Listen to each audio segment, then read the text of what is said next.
While our borders remain pretty much closed to everyone but New Zealand citizens and permanent residents to prevent COVID-19 cases being imported, hundreds of foreigners have actually been allowed into the country under special exemptions.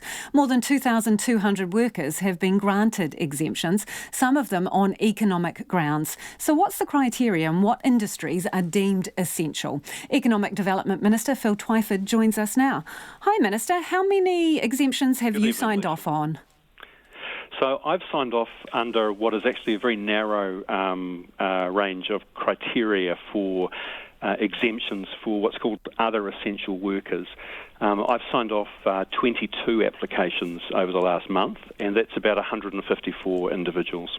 So what are those other essential industries and what do they need to prove to be allowed into the country? So to give you some examples of the kinds of things that have been approved, for example, a technical specialist who installs chairlifts at a ski field, and a specialist ultrasound technician for scanning ewes to determine pregnancy, someone supporting installing and commissioning wind turbine generators on a wind farm. So quite a diverse range. And as you say, there have been a number of people who've come in from film production industry. How many from film production? 56. 56 of the 154, you were saying? That's correct. So like a third of them. And what evidence did they have to produce that their jobs were essential, or what benefit do they have to prove? So there are three main principles that the officials apply when they assess these applications. The first is that the person seeking the exemption has to have some kind of specialist skill or talent that can't be filled from within New Zealand. There's an element of it being time critical. Why do you need it now? Why now and not in 6 months or 12 months? And the third thing is an assessment of the economic value of this person coming into the country at this point. And it has to be much more significant than just, it would be inconvenient for this particular firm. Generally, the officials look for evidence that it would have an impact on significant employment or supply chain, so it would affect a wider community or a wider industry.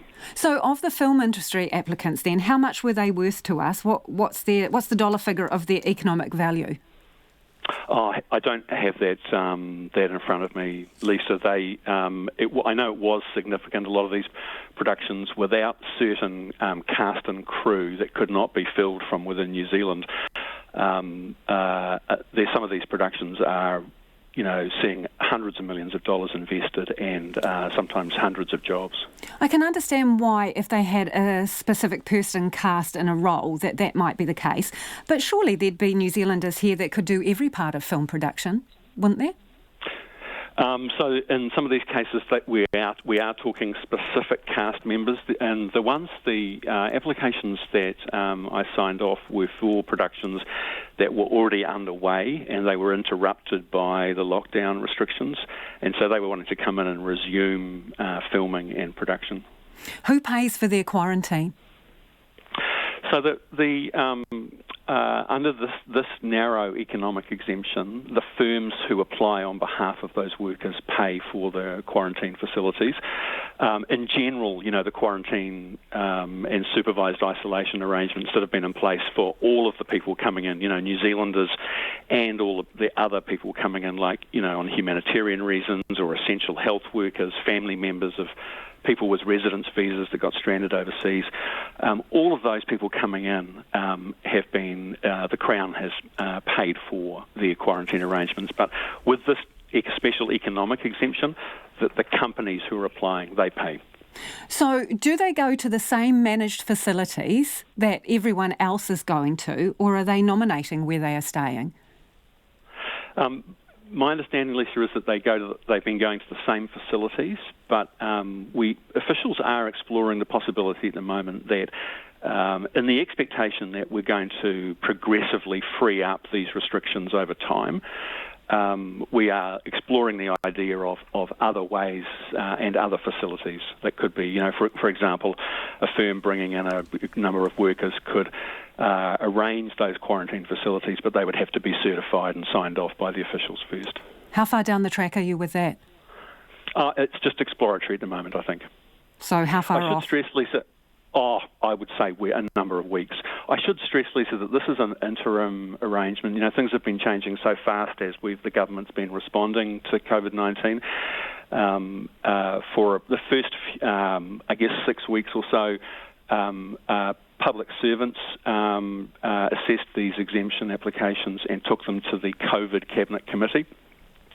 About a month ago, Cabinet tasked me with handling these exemptions, but while all this work's going on, actually there's a great deal of work underway to look at the wider settings for the border. There's a lot of talk about how we can build the world's smartest border. There's a lot of work underway around the Trans-Tasman bubble. This question about skilled workers that are needed for the economy, it's obviously a very different labour market now than it was pre-COVID. So taking all of those things into account, there's work underway that will end up in a cabinet paper looking at all of these policies. So the exemptions that I'm doing are just really an interim arrangement. Okay, so any of those exemptions that you signed off, were any against the advice of officials? No. Okay, let's move on. Can you just chuck your Transport Minister hat on for a quick second? We've just done a story about Air New Zealand here. How comfortable are you with Air New Zealand holding on to millions of dollars of money that they're not refunding to Kiwis, many of whom want that money back because they're in a tight spot? How comfortable are you with that? Yeah, so this is not something that I'm responsible for as Transport Minister, Lisa, but I will say that the government's not altogether happy with what's been going on in relation to this with Air New Zealand. My colleague Chris Farfoy, who's Minister of Consumer Affairs, he's, I think, been pretty critical publicly about this. He's got some work underway with officials. Yeah, well, he's told us he's written... to look at. Yeah, he told us he spoke to you a couple of weeks ago and asked you about reviewing aviation laws around the refunds. So where are you at with that? What work are you doing? Yeah, so I've got work underway with the Civil Aviation Bill, which is a major overhaul of our civil aviation legislation. It covers a wide range of different issues, and I've agreed that officials should look at this issue, reporting on the content of possible reforms to Minister Farfoy, and I'm very happy for it to be included in the overhaul. So are you recommending that there be a change in the law that allows people to get refunds? Will that be the recommendation? Well, I think that's the general thrust of what Minister Farfoy has asked for work to be done on, but I haven't seen any official advice on that yet, so I wouldn't like to comment. So are you committed to doing this? Lots of Kiwis want to know about this. It's a lot of money. On the face of it, you'd have to think that there's a case for looking at change, but it's not without its complexities, and the officials are doing some work. I haven't yet seen any advice on it, but it will be Minister Farfoy who leads on that. Time frame for it? I'm not. You'd have to ask Minister Farfoy that, sorry. Appreciate your time this evening. That is Phil Twyford, who's the Economic Development Minister and Transport Minister.